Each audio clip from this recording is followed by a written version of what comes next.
Something very hard to pin down and hard to quantify would be just neighborhood pride.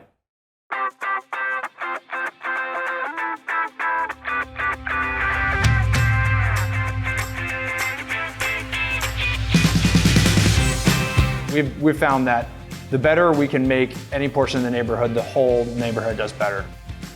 It helped the small businesses grow and flourish. And it's creating a more vibrant community right here. So it all started with the Duke Revitalization grant that we received.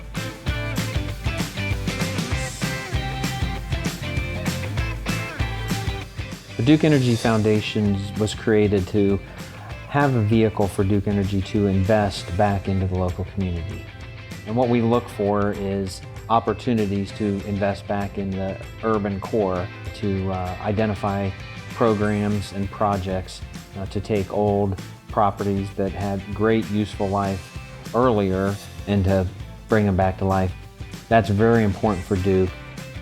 So my wife and I, for about the last decade, we watched this building fall into disrepair to the point of almost collapsing. As community members that wanted to see the building go on for another 100 years, it needed to fall into the hands of somebody who would repair it. The Duke Urban Core Revitalization Grant was brought to our attention. We were able to put together the pre-development package and submit it to Duke to see if this qualified for their grant program.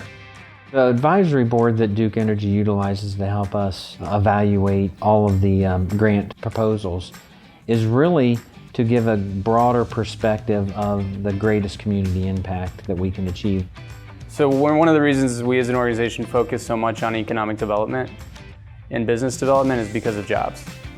So to give you an example, Just Q and Barbecue, which is now open right across the street from where this improvement happened thanks to Duke, they hired 12 people. 12 itself is not a big number, but in the Treveran Flats project, in the building that the Duke Energy money went to, there's probably 7 businesses in there, right? So you start to think about the multiplier effect of 12 here, 10 here, 8 here. These improvements do impact, sort of in a domino effect, impact jobs throughout the whole business district. We were thrilled and excited to receive the Duke Energy grant this year. It actually is going to go towards the architectural and engineering requirements to build out the front of the building. It's been nice working with Duke is their willingness to sit down and talk to you and really work with each of the individual groups to understand the entire revitalization of the neighborhood.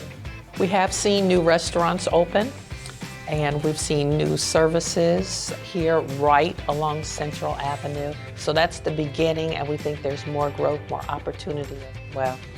This was really one of the first improvement projects we did thanks to Duke Energy, and it really helped to develop pride. And I think people, when they walk by there now and see businesses open, feel very proud of where they live. So I don't think that would have happened without the project grant from Duke Energy. They live here in the community. Our employees live here in the community. They want this to be an extension of who they are giving back to our foundation. To get together with a bunch of like-minded people in Covington and work for a common goal, which was to save that building and put it to good physical and economic use, is wildly rewarding.